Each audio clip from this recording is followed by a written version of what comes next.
Hello again, boxing fans. I'm Michael Montero for Boxing Monthly. You're watching the Neutral Corner for the week of September 24th. The Nooch!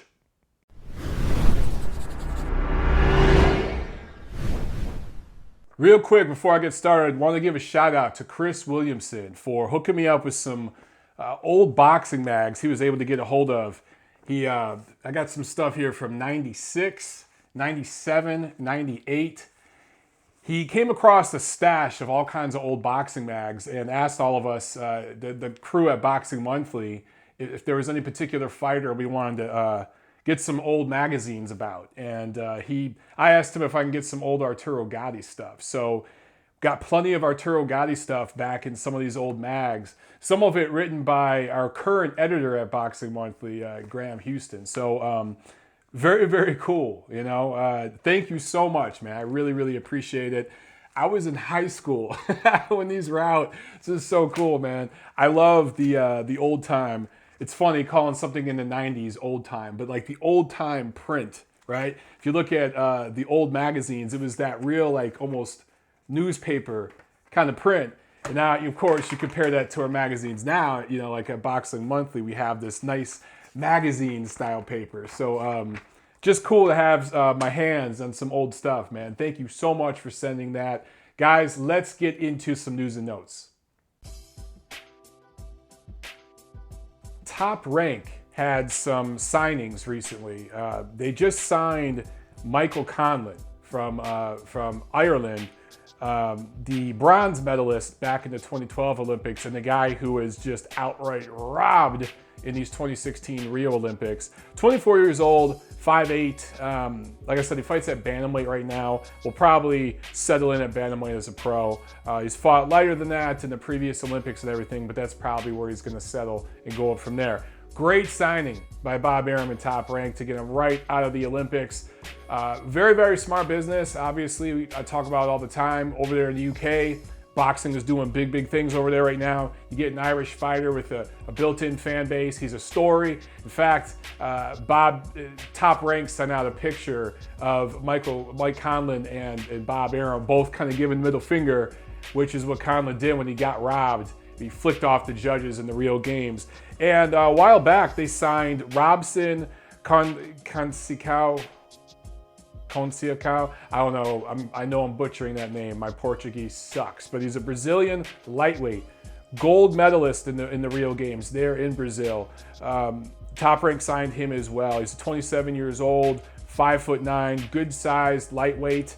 He's 405 in 15 as an amateur. Quite possibly obviously one of the best amateurs in Brazilian history, could possibly be the best. That is an outstanding amateur record. So Top Rank plucking some guys right out of the Olympics. Of course, you guys have probably heard that Golden Boy Promotions was talking to Clarissa Shields, two-time Olympic gold medalist for the female team, for the United States boxing female team. So some of these fighters right out of the Olympics are getting picked. Top Rank has a really, really good history of signing international talent, though. They're kind of all the American power brokers, they're really the international promoter, if you think about it. You know, Heyman kind of has his footprint.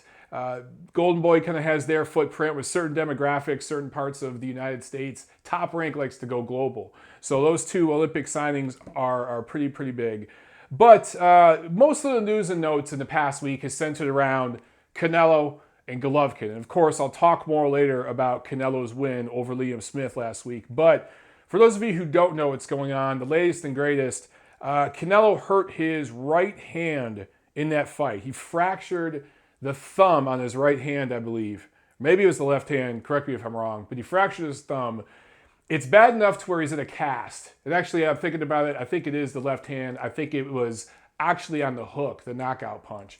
But it's not bad enough that it's going to require surgery, where he's going to be out for a long time. So here's how it affects the current scenario, though. HBO had a December 10 date slated for Canelo Alvarez and Golden Boy. Canelo was supposed to fight on regular HBO on December 10th. As I told you guys last week, HBO has a November 26th date set for Gennady Golovkin. But now that December 10th date becomes open. This starts to make things interesting because I told you guys also last week how the WBA wants a negotiation period. It's already begun, the 30-day negotiation period between the Golovkin camp and Danny Jacobs. They're supposed to fight to unify the WBA title with the WBA title because that's just the WBA and how they do business. November 26th, that fight obviously is a natural in New York, but November 26th, both Barclays and MSG were booked. I think for basketball games or something like that. I can't remember exactly. Maybe hockey games, something. But both of those venues are booked for November 26th. But I do believe they're open for December 10th. So suddenly you got that date opening up that gives an extra couple weeks to try to get things done between Golovkin and Jacobs. So maybe, just maybe, the Golovkin-Jacobs fight can happen this year on December 10th. And obviously that is a no-brainer in New York. I think that could still happen, man. It actually, the stuff with Canelo getting hurt, I think it opens up the possibility. It opens up HBO's budget. They were going to come out with 2 fights, right, on regular HBO. That was the plan, November 26th, December 10th. Now they only have to worry about 1. So at least 1 big fight. So maybe this thing can happen. We will see. Obviously, it's going to take Danny Jacobs being willing to fight on HBO. He's not contractually obligated to any network, so he can come to HBO. Golovkin, on the other hand, cannot leave HBO. So if this fight's going to happen, Danny Jacobs is going to have to come over to HBO. What else? Let's see here. Regarding the Canelo Triple G fight, which I still have hope that it will happen next September. Depends on how this injury and all that plays out, but it's a pretty minor injury. Canelo's supposed to be back, they're hoping, in February. So they still want to do the fight. Golden Boy Promotions wants to do the fight, another fight on regular HBO. The fight that they were supposed to do December 10th now has been pushed back to probably early February, but they want to go regular HBO. Then Canelo is supposed to fight in May, around Cinco de Mayo. Of course, that's going to be on pay-per-view. And then the Golovkin fight would be in September. But a lot of headlines and Twitter blah, blah, blah, blah, blah, blah, was going back and forth this week about some of the words that Oscar De La Hoya said and Canelo Alvarez said after the Liam Smith fight. Canelo said, and the translator, and I tweeted about this, the translator paraphrased some of this a little too much for my taste, but afterwards, after the little interview in the ring with Max Kellerman on HBO, later on in the post-fight presser, Golden Boy Promotions, Oscar De La Hoya doubled down on some of the comments. But Canelo said, look, we offered Golovkin 2 to 3 times more than he ever made before to make the fight. And then later on that night, Oscar De La Hoya said, we offered him 8 figures. He didn't give an exact amount, which probably means it's $10 million. So now that's the figure going around on social media as if this was a legitimate offer and everything else. Guys, a lot of you have asked me about this. Don't pay any mind to it. This is the sausage being made. And it's going to be this kind of crap, this kind of posturing going back and forth between the camps, probably more so on the Canelo Golden Boy promotion side because they're the A side in this promotion, going back and forth until next September. Don't pay any mind to it, okay? Let me just say this. No fighter in their right mind would take a flat fee a year out from a fight. And by the way, when they were talking about making this offer, it wasn't recently. It was like months ago, before Golovkin signed to fight Kell Brook and Canelo signed to fight Liam Smith. So a year and a half ago, okay? A year and a half out from the fight. No one's going to take a flat fee, regardless of the dollar amount, a year and a half out from a fight. It's never been done that way. Manny Pacquiao, during his negotiations with Floyd Mayweather, Floyd Mayweather at one point said, I'll give you $40 million flat. And Pacquiao's side laughed their ass off, and Floyd fought another cherry-picked opponent and charged some of you $80 for it, and you paid it. And Pacquiao fought whoever the hell he fought and charged you guys, and you bought it. And they continued to milk it. But eventually when they fought, Manny Pacquiao was guaranteed $150 million. So when the A side in a promotion throws out a flat fee like that, that's basically them saying the fight ain't gonna happen yet. That's all it is, okay? Just think about this. You got a flat dollar amount, but that doesn't take into consideration pay-per-view upside, merchandise sales, foreign TV rights, sponsorships, and a million other things. So none of that was even discussed or talked about. That tells you how legitimate this offer is. Let it go, guys. Quit talking about it. It's not news. The news from last weekend is that Canelo set a record there at the AT&T Stadium in Arlington, Texas. Over 51,000 fans showed up to see that fight against Liam Smith with a shit undercard that did not at all surpass anyone's expectations. It pretty much lived up to them, but it didn't surpass them at all. It was pretty much what we thought it would be, lackluster. But 51,000 fans showed up. And this is in the middle of football season, okay? And this was in a football stadium in a football crazy state. So Steve Kim at Undisputed Champion Network wrote a great column about it this week. I recommend you guys check that out. In the last week, from September 10th to September 17th, we had some huge crowds. If you think over in the O2 Arena for the Golovkin-Brook fight, sold out crowd there in London, right? Same day here in Los Angeles, over 7,000 came to see Chocolatito Cuadras, a super flyweight fight. Two guys that spoke no English. Over 7,000 fans. And again, this is in the heart of football season when everything's starting to kick off. Over in Japan, you had a big card over in Osaka, where Shinsuke Yamanaka defended his bantamweight title again. In Poland, you had a big crowd for the Glowacki Usyk fight. And now in Dallas, Texas, over 51,000, well, a suburb of Dallas, Texas, over 50,000 fans show up to see Canelo. Guys, within 7 days, you have over 100,000 people buying tickets to fights. These were not freebies. These were not gimmies. These were not Groupon tickets. These were not one iota giveaways. These were sold tickets to fans. So when people say boxing is dead, shut up. It's not dead. It might not be what it once was in America, but it's alive and well in America. It's just not always American fighters. And some of you guys here in the United States need to let go of that shit. But enough with news and notes. Let's talk about the action last week. As I just mentioned a minute ago, over in Osaka, it was actually Friday the 16th, Shinsuke Yamanaka scores a 7th round TKO over Anselmo Moreno for the 11th defense of his WBC bantamweight title. This was a rematch. They had a fight last year where Yamanaka got away with a very close decision, highly disputed decision. The rematch was action-packed. Moreno was down in the first round, the 6th round, and down twice in the 7th round. Yamanaka was down in the 4th round. He's been dropped in some recent fights. The thing about him is he has fight-changing power. So even though he gets hurt, you know, look, he's yet to be stopped, right? He always gets up off the canvas, and he has that fight-changing power. Really exciting fighter who's pretty much on the bubble of pound-for-pound lists. I hesitate to really put him high up on my pound-for-pound list because he's only fought at one weight and defended that title. I think the WBC tends to be in the Japanese boxing business. A lot of those titleists over there carry the WBC title. I'd like to see some unification in that bantamweight division. I'd like to see Yamanaka challenge one of the other title holders and unify this thing. In the co-feature of that fight, a minor upset. Japanese veteran Hozumi Hasegawa scores a retirement win, a stoppage win over Hugo Ruiz, retired in his corner, to take his WBC super bantamweight or 122-pound title.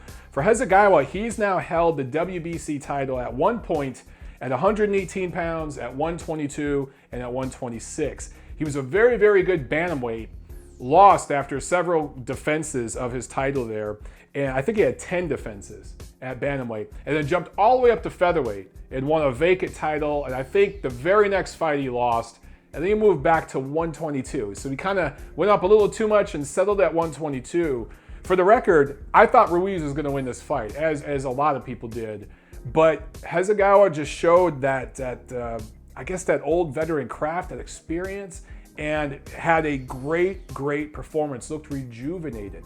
He's kind of up there in age. He's in his mid-30s, and for a fighter that small who's been stopped before, that's getting old. But man, he looked rejuvenated in this one. And here's another guy I'd love to see unify the WBC title with somebody else, right? The Japanese fighters, again, they tend to hold those WBC titles. They're exciting. There's a market over there for boxing. They lure boxers over there to fight. That's how good the market is there. But they got to start unifying some of these titles before I can really start putting guys on my pound for pound list. It's just hard. Unless you're owning a division while holding one title, I don't know, that's hard. You either got to unify titles or you got to move up in weight before I start to put you on pound for pound list. But Saturday, the 17th, over in Poland, guys, I think a star has been born, and I tweeted about this several times. I watched this fight live. Even though it was very one-sided, it was an entertaining fight. It was a very entertaining display of craft. Oleksandr Usyk, the Ukrainian who won a gold medal in the 2012 games, improves to 10-0 as a pro, wins a title with a unanimous decision over Krzysztof Glowacki. This is the first time Usyk went the distance. So it was good to see him get the rounds and to see how he looked late. And there was a couple of times where Glowacki pressured him and got to him and landed some shots. And there was one point in the final round where their feet got tangled and Usyk went down. There are a lot of young fighters in that situation that may panic and start to fold, but he didn't. He got right back to his game plan, got behind the stick, the jab. Oh, he's actually a southpaw. So the right jab looked really sharp. The scores, 117, 111 twice, and 119, 109. I thought, 117, 111 was probably the right pace. I thought that Glowacki probably stole a couple rounds, 2 or 3 rounds, with some of his hard shots. But look, for the young Ukrainian, he really looked like a cruiserweight Lomachenko. And which is funny because Vasyl Lomachenko was ringside, and actually Vitaly Klitschko was ringside. So this guy obviously has the backing of his country and the great fighters from his country. So they believe in this guy, and he showed up, man. Now, I can't say he's the best cruiserweight right now. He beat the guy that I think was rated number 3 in the world, number 2 or number 3. But Denis Lebedev, I think he's the top guy right now. So I want to see a fight between those two. He definitely showed that he's ready, though. He's ready for that fight. And as far as just the potential of what I see, and I tweeted this too, he might end up becoming the best cruiserweight since Evander Holyfield. What I like about Usyk, and comparing him to Lomachenko, I think Lomachenko went for the world title a little too soon as a pro, right? He fought Orlando Salido, a grizzled, rugged veteran, a little too soon. And with Usyk, they took their time just a little bit. They waited until his 10th pro fight to go after the title. I think that's better pacing. For some of these amateurs that have hundreds of amateur fights and they move them very quickly, going for a world title on your 2nd, 3rd, 4th fight, little too soon. 8th, 9th, 10th fight, that's probably the better speed. So I think that Usyk, him and his people got to kind of learn from the mistake that Vasyl Lomachenko's people made and eased in just a little bit longer to the pro game. But man, he looks good. Here's to hoping he stays at cruiserweight, doesn't do the dumb move and move up to heavyweight for the money. There's nothing for him there. He needs to stay at cruiserweight, clean out that division, and really set a legacy. No fighter has done that at cruiserweight. Everybody wins titles and moves up. He has the potential to unify and own that division. And although it's not very popular here in the United States, it's very popular over in Europe. So he could become a star over there. And at some point, the boys at HBO will get it. If he really does big things in that division, HBO will invest. They've invested in other Ukrainian fighters recently. They're starting to see the light that some of these guys from Eastern Europe are worth the investment now. So Even though it's the cruiserweight division and HBO just seems to hate that division for some reason, I think they might invest in this guy if he continues to win titles and clean things up at 200 pounds, and he's got the potential to do that. But of course, the big card last Saturday was here in the United States, in Arlington, Texas, AT&T Stadium. As I said before, over 51,000 fans, and no, these were not gimmies, these were purchased tickets to see Canelo Alvarez score a 9th round TKO over Liam Smith. As I mentioned before, he fractured his thumb.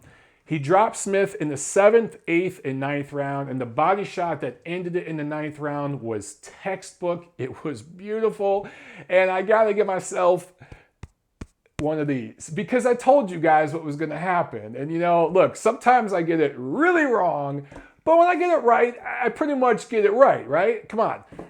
Smith had that high guard, and he had almost no offense. He was shelled up in defensive posture for most of the fight. When he threw punches, he didn't step into them. He landed a few good shots here and there, but it did absolutely nothing to Canelo. When you have a high guard, when you're up here, you have to reposition to get off with any leverage, or you could just slap from here. And this is what guys with that guard usually end up doing, okay? Your guard should be just under your eyes. You're in position to get leverage on shots when you're here. When you go around like this, you're taking the steam off your punches. Not only that, you're leaving the body open. And Canelo intelligently went to that body early and often. Just like he did with Amir Khan, he made an adjustment against Smith, and he started landing straight right hands to the body. I love that punch. I think that Canelo does that punch better than anybody in pro boxing right now. Anybody.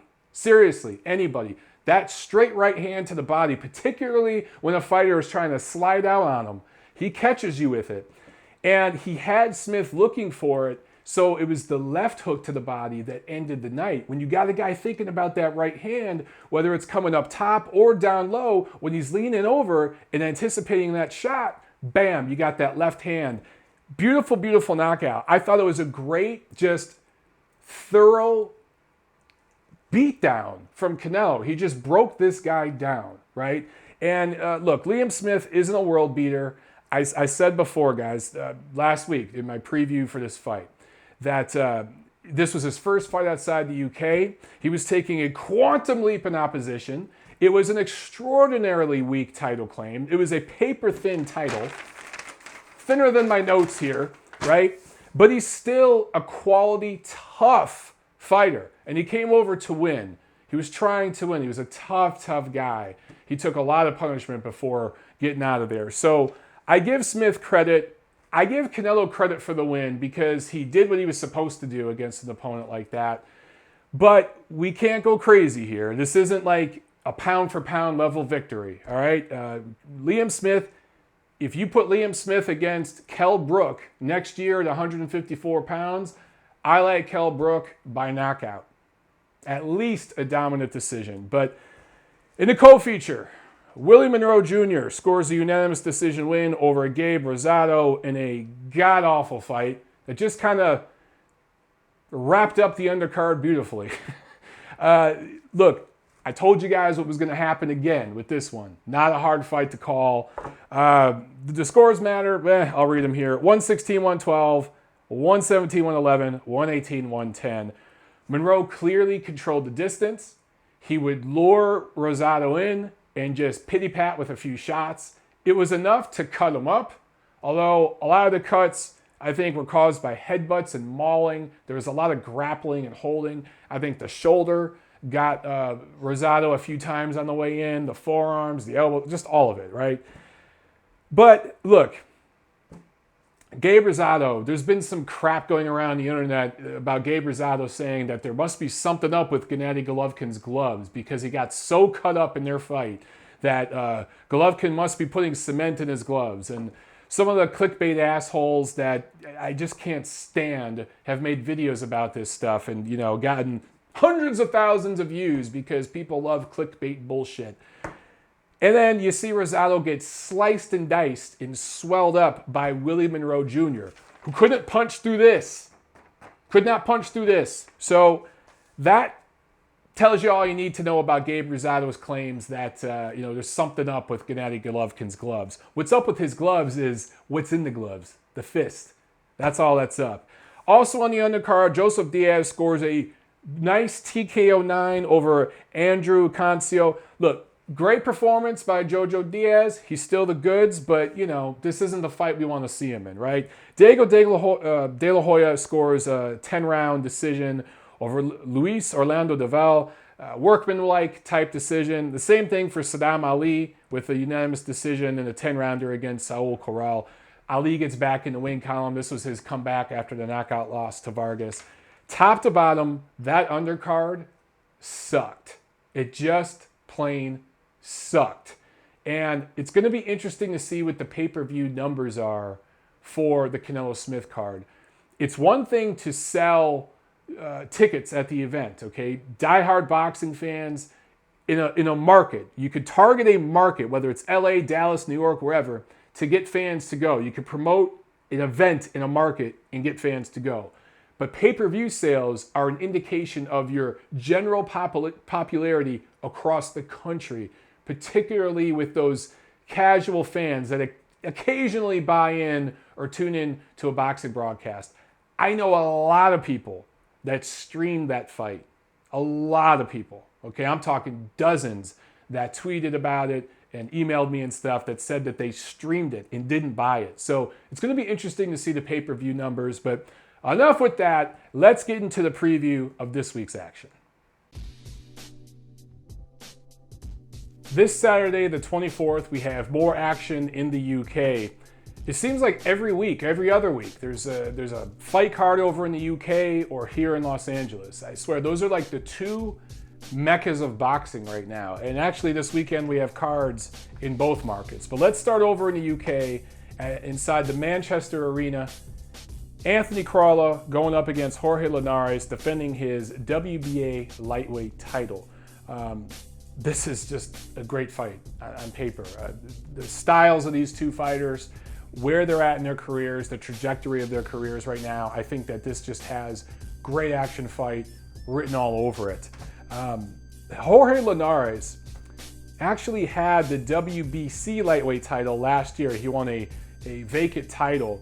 Actually, he won it in 2014, my bad. Defended it twice in 2015, has not fought yet this year, so he was stripped of that title. So this could have been a unification fight here, but either way you look at it, these are two good quality fighters, two of the best lightweights in the world. Let's look at the numbers. Anthony Crolla is 5'8", 67-inch reach, 29 years old. Linares, 5'8", 69-inch reach, 31 years old. So he's a little bit older in terms of just age, but I think in terms of boxing mileage, he's a lot older. I think he has more miles on him because he's well traveled, fought all over the world. In fact, he's from Venezuela, but he's based in Japan. He speaks Japanese, and he's been stopped 3 times. So Linares is 40-3 with 27 knockouts, been stopped 3 times. Crolla is 31-4-3 with 13 knockouts. So when you look at those numbers, okay, you see that Linares has much better power, but he also has shakier chin. Crolla has been a sturdier guy. He's been buzzed, he's been hurt, but he hasn't been legitimately concussively knocked out the way that Linares has. And I talked about Linares being very well traveled. He's fought all over the place. He's trained in gyms all over the place. Even going back to the amateurs, he was 89-5 as an amateur, by the way, back in Brazil.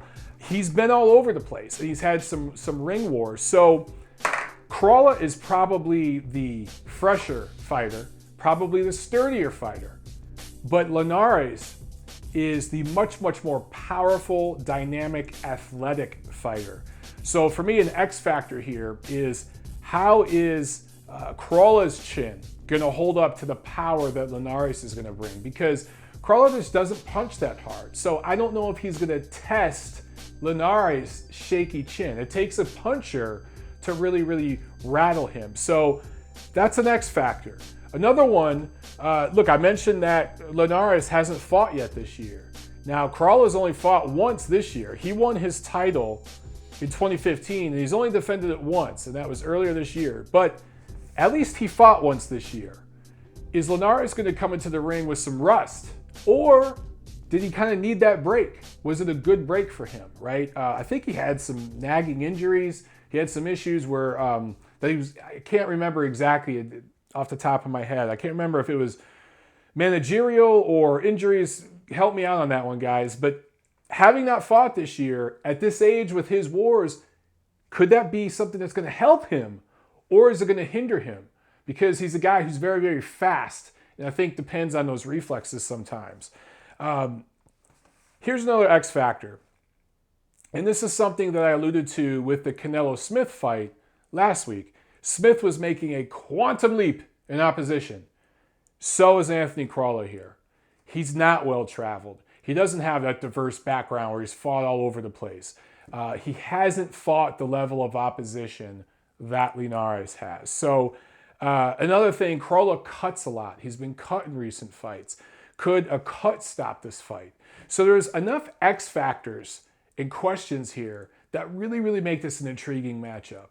And based on the X's and O's and everything I know about these two fighters, I'm going to take Linares in an upset here. I think that the betting odds are with Crolla, but just the class, the power, the experience, if he comes into the ring 100% against Anthony Crolla, I favor Jorge Linares in this fight.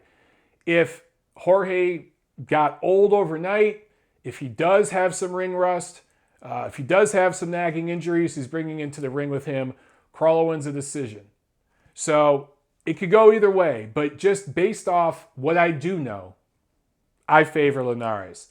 Now here in the United States at StubHub Center in Los Angeles, there's a Pinoy Pride card. It's basically a Philippines versus Mexico card, and it's headlined with one of the better fighters at the little weights in recent years, Donnie Nietes from the Philippines, who's 38, 1-4 with 22 knockouts, going up against Mexican veteran Edgar Sosa, who's 52-9, has 30 knockouts himself, but he has been knocked out 3 times, including last year to Chocolatito, right? Chocolatito just worked the guy over.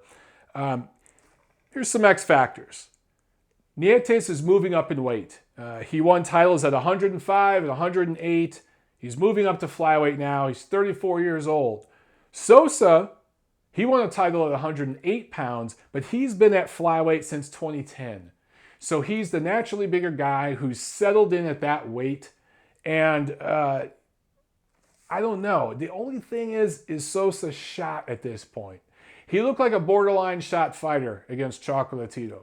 So, you know, Chocolatito can make fighters look like that, but considering how competitive other world-class fighters have been with Chocolatito since that win over Sosa, it gives me the indication that Sosa is a shot fighter. So I look for Donnie Nietes to make a splash here. I think it's going to be competitive and fun early. Nationalistic pride will be on the line. There's going to be Mexican fans and Filipino fans there at StubHub. But I think ultimately Nietes scores a late stoppage over Edgar Sosa. And by the way, he moved up to flyweight because he says, and he's been very, very public about this, he wants Juan Francisco Estrada, the Mexican flyweight who holds 2 of the flyweight titles right now. He wants to fight him, and then he ultimately, I think, has designs of going up to 115 to go after some of the bigger fights that could be made there. So 112 to 115 pounds, a lot of you guys are ignoring those divisions right now.